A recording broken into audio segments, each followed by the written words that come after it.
Whether you're just delving into the world of voiceover, you're an established voice actor, or you just want to listen to some unfiltered thoughts and opinions about the industry, then this podcast is for you.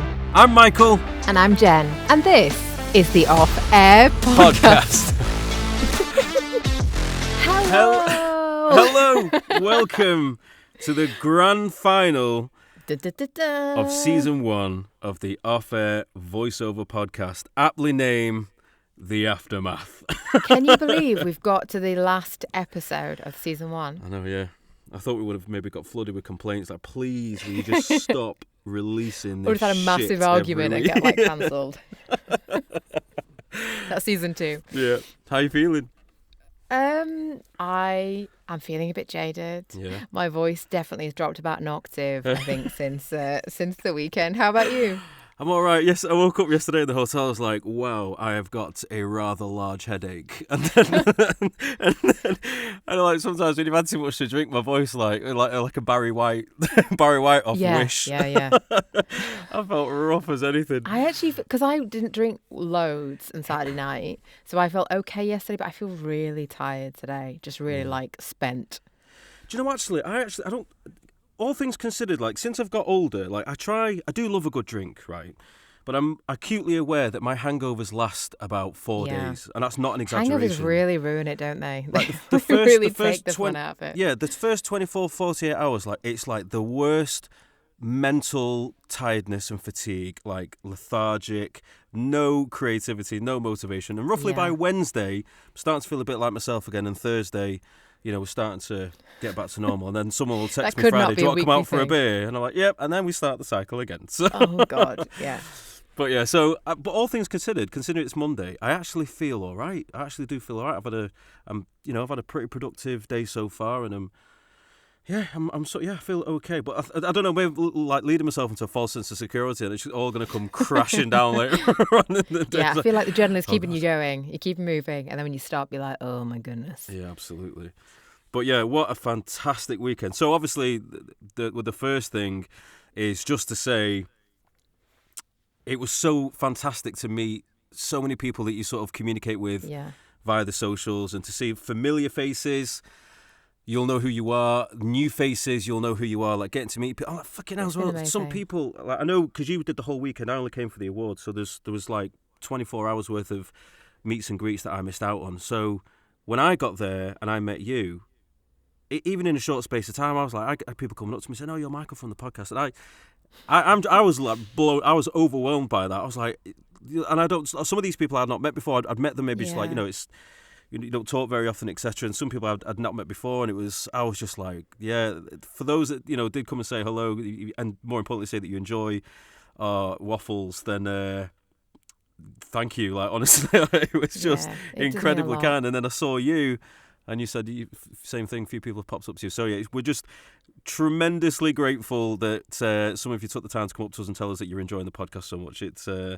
It was. Thank you. It really it was. Yeah, really nice. I think you just don't know how people are going to receive it, so we're very, very grateful. Thank you. But I do feel like, in case anyone didn't get the memo, we are largely going to talk about the one voice conference. We've not actually said that so far in the episode. It wasn't like one of our birthday parties yesterday. So just seeing faces and I had the best time. I had such a great laugh seeing people. I didn't go with any sort of nerves or apprehensions. I just went looking forward to it. Did you not? No, not at all. I always go to these things with quite a lot of anxiety about. I get a bit overwhelmed with lots and lots of people now, and I don't know, the feeling of needing to be on and to be really nice, and I don't know. Not that I wouldn't be nice, but I get a bit overwhelmed. So I was quite nervous, I think. You don't want people to come so you're actually a bit of a dick in real life. Yeah, she seems really nice in that podcast, but what those twats. Yeah. No, I was really looking forward to it because I knew there was a couple of people that I was going to meet in person, for the first time that I speak to, WhatsApp groups and stuff. Yeah, I was definitely looking forward to it, but also just a bit nervous. Yeah, but no, I had a fantastic time. I thoroughly enjoyed it. So yeah, but my only gripe is, and quite a few other people agreed with me this as well. Mm-hmm. I love that hotel, but fuck me, is it inconvenient to get to? I don't think it's the most convenient place to get to.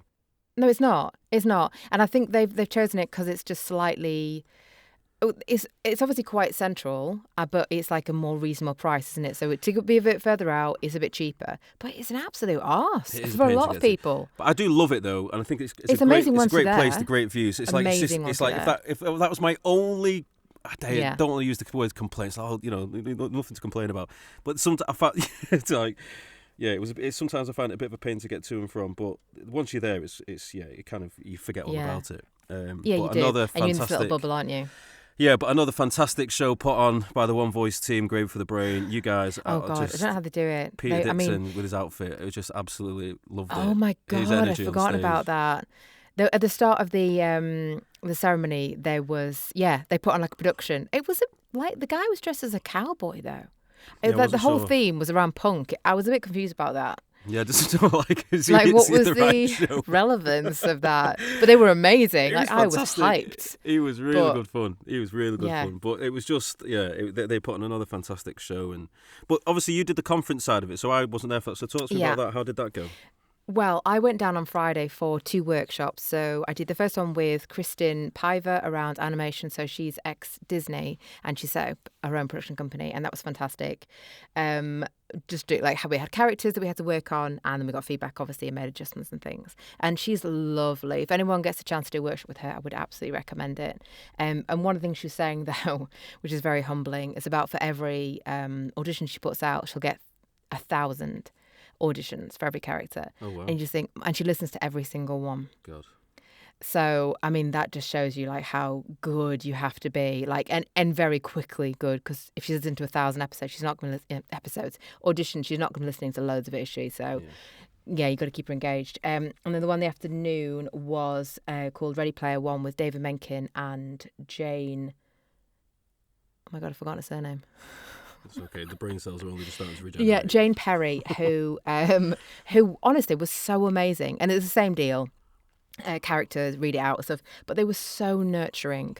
Like it's a small space downstairs in one of the rooms. Like it was quite intense, but you felt absolutely safe and didn't feel like, because the workshops can be quite daunting. You know, you're standing in front of peers and you put yourself out there.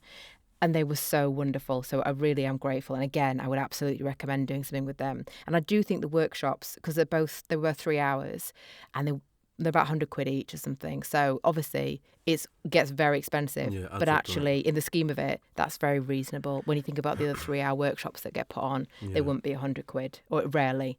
So I'm just listening. My voice is so gravelly right now. I don't normally sound like this. I tell you what. You did well Saturday night, actually, because you were on stage doing the audio drama thing, weren't you? So you were relatively sensible Saturday night because of that. I had to commitment. be, because I do, because I was super excited about that and really honoured to be cast. I didn't want to fuck it up. I didn't want to make an absolute tit of myself. But I think I did take the slime off shyly off. Shyly? That is not what I meant. It took the shine off. Oh my God.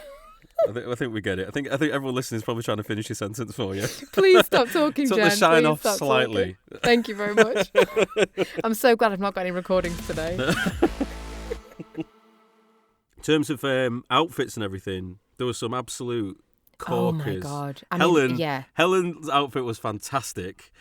Katie Flanagan, is it Flanagan? Flamin, that's it, sorry. Yeah, sorry, she Katie, if you looked listening. legendary. With the mohawk and everything, it was wicked. And because she's just not like that, like it was so, I love that commitment. It was amazing, and she looked phenomenal. Like I said to her, like, maybe consider like doing more of this. You look amazing.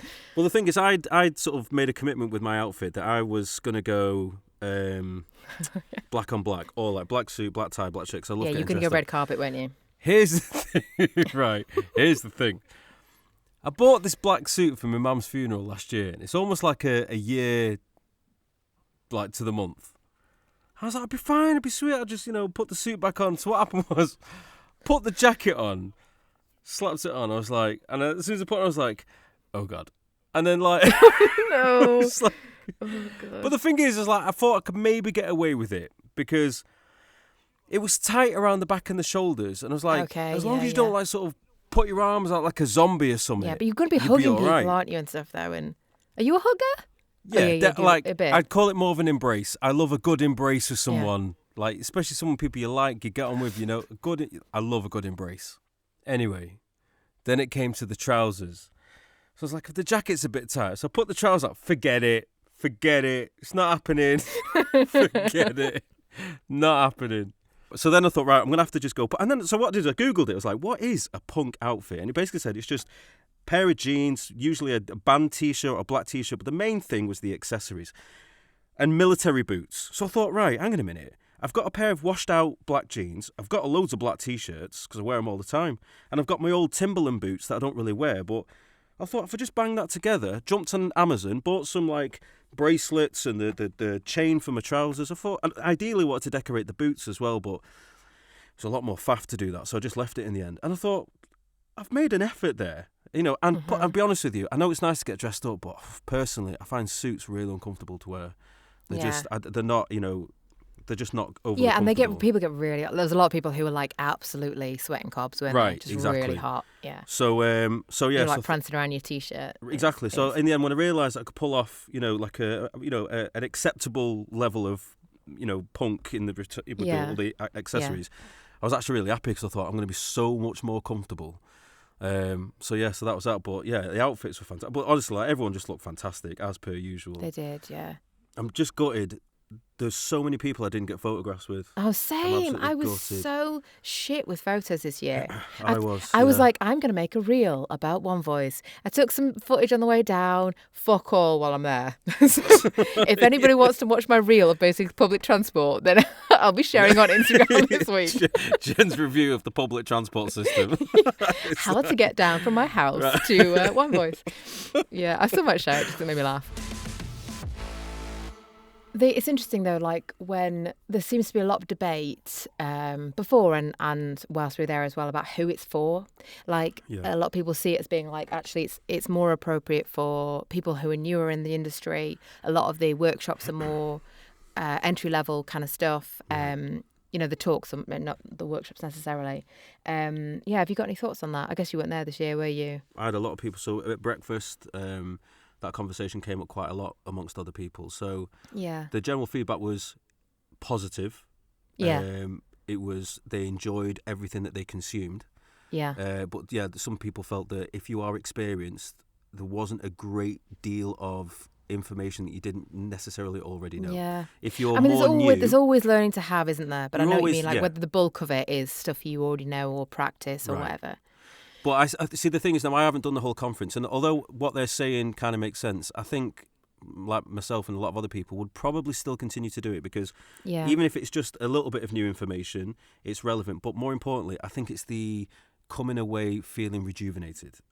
All that goes with it. I like that. I mean, we'll talk a bit more about like how we feel now, but from being fully immersed in that world with people who go through exactly the same things as you. And like, so at the awards, I wasn't nominated for an award, but it was so fucking inspiring to see people at the top of their game and see some of the pieces they've been put forward for and stuff and just think, fucking hell, I want to be doing this. I want to keep pushing myself to get better, to get opportunities that I maybe don't have that would stretch me, that, I'm able to show what I can do with as well. So that it's so motivating in that respect. VO Atlanta, I've heard, is a really good one for people who've been in the game longer. And I just hope that, I don't know, Hugh, if you're listening, trying to get, replicate that, I suppose, because, a lot of us won't be able to afford to go to Atlanta. Like how can we get those kind of, that learning here? I was chatting to Gregory. Gregory. I can't remember. Sorry to put you on the spot. He's either got a New Zealand or Australian accent. He listens to the pod. He came up to me and said, listens to the pod. He knows exactly who he is, but listens to this. Greg, I'm sorry, mate. You know exactly who you are. He said that what happens at VO Atlanta stays at VO Atlanta. Somebody else came over. He was saying that there's a lot of agents, casting directors that mingle within the crowd of people. It's not whereas One Voice is largely other VO centric. And then you have your panel, but apparently he said at VO Atlanta, yes, I've heard that it's as well. not just voiceovers that go, it's industry experts that come as well and mingle in the crowd. Obviously, this is all how accurate No, that I've is heard exactly and the same what thing. sort of level it is, I don't know. But that's such a good point. I think like that's what Vox used to be more of, didn't it? That was producers and things who used to go along to that. And so people thought they could potentially gain work from it maybe. And that's obviously changed now. I tell you one thing that came up quite often through conversations, that whole Mandy thing with Oh the terms shit! and conditions. Yeah. People were absolutely outraged about it. Well, I'm not surprised. Yeah. So as far as I understand it, well, as far as I'm aware, there's been a very recent update in the last 12 hours where apparently they've changed it now. And it looks like it was because it's not, I have no idea what's true or not, but somebody suggested on one of the Facebook groups that it's because they've bowed down to pressure and equity. So do you want to just say what the original changes were? So for those that don't know, Mandy, the P2P site, which is owned by Backstage. They merged with somebody else, didn't they? Star Now. So anyway, what's happened is they've done an update to their terms and conditions, which basically, without going into all the jargon, essentially gives them unequivocal rights to the use of your audio to use in any way, shape or form they want. Or video, I guess, as well. Or video without no reimbursement, and they can use it for whatever, whenever, forever. However, yeah, exactly. And not only will you A, not know about it, B, you can do absolutely naff all about it as well. It is terrifying. I just don't know how it's allowed. Well, do you know what? Right, okay, so I actually came across something like this, a little bit similar. Well, I'll tell you, before I waffle on about that. So obviously everyone's just gone batshit crazy over it. Because it is batshit crazy. As performers, it's like, hang on a minute, let me get this straight. If you're telling me that I've got no... we need, no, you have, what are you doing? Like, I don't know, it seems the most short-sighted thing to do. And then in a time when we've got people concerned about rights and usage over their use of voice with AI and stuff, and then you've got this huge platform that comes out and goes, oh, by the way, if you sign up to us, we're going to own everything you do what we want with it, and there's nothing you can do about it. It's like, who on earth signed off on that? Are you like...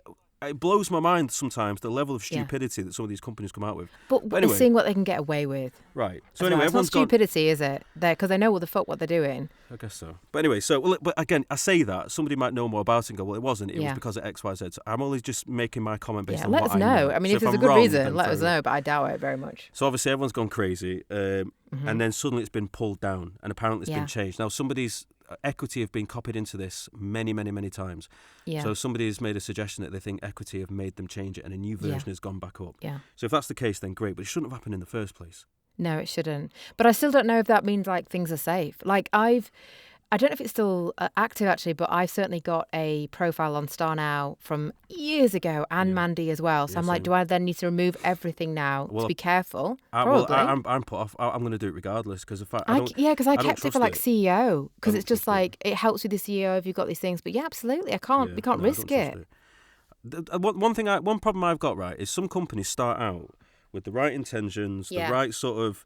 We've got... They do. And like Star Now was originally like set up by some people in New Zealand and it was a small thing and it was like really cool. Like, as you say, it starts off nice and then it gets like bought out and then it's evil. Here's my... Sometimes like some companies, they start out with the right intentions, with the right morals and, we're going to do this because the industry does this and we want to change it, blah, blah, blah. Yeah. Then a period of time may pass and that company might get more and more popular, start making more and more revenue. And unfortunately, the truth of the matter is, greed changes people. Money changes people. And it can blur the line between what's right and what's wrong if it's profitable. And, I can't think how they thought that would be acceptable, but for whatever reason they did. And it's just, if a company's got that intention... Yeah. If I don't trust them, simple as that. It shouldn't have happened in the first place. So I'm just like, I don't care if you've changed it. You shouldn't have had to change it because you had to bow down to pressure. The very fact that your intention was to try and do us all over is why I'm out of that. Yeah, that's such a good point. I'm such a good point. Do you know what I mean? It's like. But I hope that they see like a drop in people using it, like clients as well, like people posting on that. I don't know, like it's probably worth because I know that some people do work on there, like who. Smaller companies or people who are, I don't know. It's just, I hope that people are like, actually, I'm not going to do this now because of what you've done. I got a job through from, and this has got nothing to do with Vocant themselves, but I got a job through from Vocant. And I do like Vocant. I've always sang their praises. I think they're a great company. Yeah, I hear a lot of good stuff. They are guilty, and I will say this because I think it's fair, they are guilty of letting themselves down a little bit because I know they were built off, right rates for voiceover stuff, and they've always been fantastic. But they are a little guilty of sending through some jobs they know are way below standard. I have never received a decent offer. Right. ever. Okay. Well, I've They've had always many. been low. 80 to 90% of the jobs I've had in Voquent are fair and right. Really? Yeah. Okay. But then I get so much like, really, do you think that's acceptable? And I've turned them down. But there was one that I got from, but I'm not going to shit on Voquent because I will and a lot of always people, recommend them. I still think they're fantastic. But it's a and the shame people that they've seem let really themselves nice. down a little. The actual people, They're fantastic. seem really nice. They're fantastic. But it's a shame that they've let themselves down a little bit by doing that because they know better, and they know offering a voiceover project with 3,500 words for 200 quid is not acceptable. Do you know what I mean? Yeah. A corporate job. You don't. That's especially when they send me another one the day later for 150 words for 200 quid. Do you know what I mean? So make it make sense. Anyway, different story. I don't want to complain about them because I still will always highly recommend them. I think they're fantastic. So anyway, I got this job off them a little while ago, and they sent me through and said, "Can you have a look at the terms and conditions, the usage from the company? Make sure you're happy with it, and then let us know what you think." So I thought, okay, cool, we'll do. Had a look at it, and I've forgotten what it was. It was towards some sort of TV commercial. First of all, the rate was definitely way off what it should have been for a TV spot. So that was like my first sort of thing. But then I looked at but then when I looked at the terms, oh, Jen, honest to God, they were almost like basically saying, "Can I have the deeds to your house?" Like it was literally they wanted me to sign away everything, like everything. God. And it was basically saying that by providing us your voiceover work, you agree that we can. And they used every single phrase in the dictionary they can have to say that once we've got it, we can do whatever. It was like another version of the Mandy thing, but it felt, when I was reading it, I was like, flipping heck. Like, but I don't understand why Voquent didn't say, like, because they obviously flagged it with you to make sure you were Well, I think I think that they don't put any. The good thing about Voquent is they don't say, like, there's no one trying to twist your arm, like, it could be long.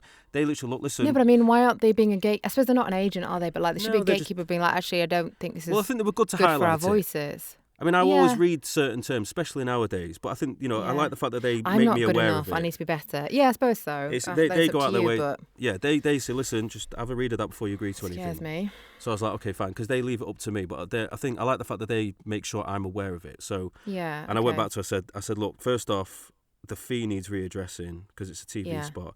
I said, I can't sign that agreement. I basically told her the reasons why. I said, if they are happy to tighten it up so that my voice can only be used for this project, then fine. But they're asking me to sign away everything, and I've got nothing. Yeah. And not only, like, they wanted to use my voice in any capacity they wanted, AI or not.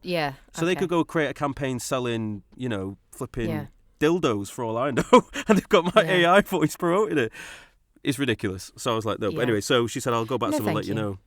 So, and I so never you've not heard back then. No, shocker. didn't hear back, no. Yeah. But obviously then seeing the Mandy thing, I don't know, it's made me think, are companies thinking that they can get away with doing this? I don't know. Like, is it? Probably because they can. Like, they must have been, I don't know. Like, I'm so glad that people were on it because I am a bit shit reading T's and C's. I need to be better to protect myself. Well, I was saying, who was I talking to now? I think it was Dan Pye. Me and Dan were chatting for a lot about stuff. I'm sure it was Dan. Yeah. I've always doubled down on the opinion that the only time change is going to come is when the celebrities get hit. Yeah. Because they don't care about the small fry like us.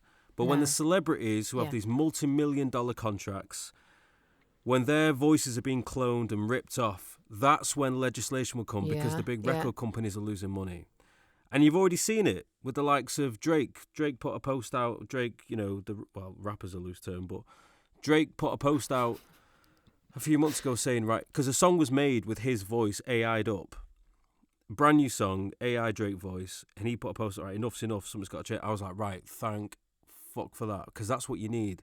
It's when you it's when your Taylor Swifts get ripped off, your Drakes get ripped off, the Michael Jackson estate gets ripped off, and etc., etc. That's when we will all benefit from the legislation change. But until then, we're just fighting a very dark war. Going back to the One Voice conference for a second, there was a talk which I didn't attend, which was the AI Google person. Again, I can't remember any of the details. A lady came to speak, and she is like the voice for knowing all about this. So if anybody does have a conference ticket and didn't get a chance, go back and watch it, because Hugh was saying it was incredibly useful because she knows everything in terms of this, and like Google are leading the way in terms of AI. So if you did get a ticket, do go back and watch that. What did she say? I wasn't there. That's what I'm saying. People, Oh, right. Sorry. but I just heard that I was speaking to Hugh afterwards, and he was saying it's a shame that it wasn't a very well attended. I don't think it was the same time as Ali Lang's one from Maple Street Creative, but apparently it was a lot of very useful information. No, I do know the highlights of it was basically don't worry. Right. Well, yeah, and I've been saying that for a while. I have been saying that for a long time. I know you have, but as much as I love you, maybe you don't know as much about AI as this woman. Oh from God, no, Google. of course not. I know enough all the guys. I just feel like there's. I know, and I think you're right, and I think there's hysteria. but it was reassuring. So I will watch it, and I'll get back to back to the group about the headlines. No, we've talked about it, so I'm not going to go into it again. But don't go essentially, into that, I've always said hysteria. But the terms and conditions thing, I do stand by that point. Yeah. I think change will come when the celebrities start getting affected. That's when I think you'll see change. But we just need to protect ourselves, and I'm so grateful for Equity that they are trying as hard as they are to keep us safe, basically. So thank you, Equity.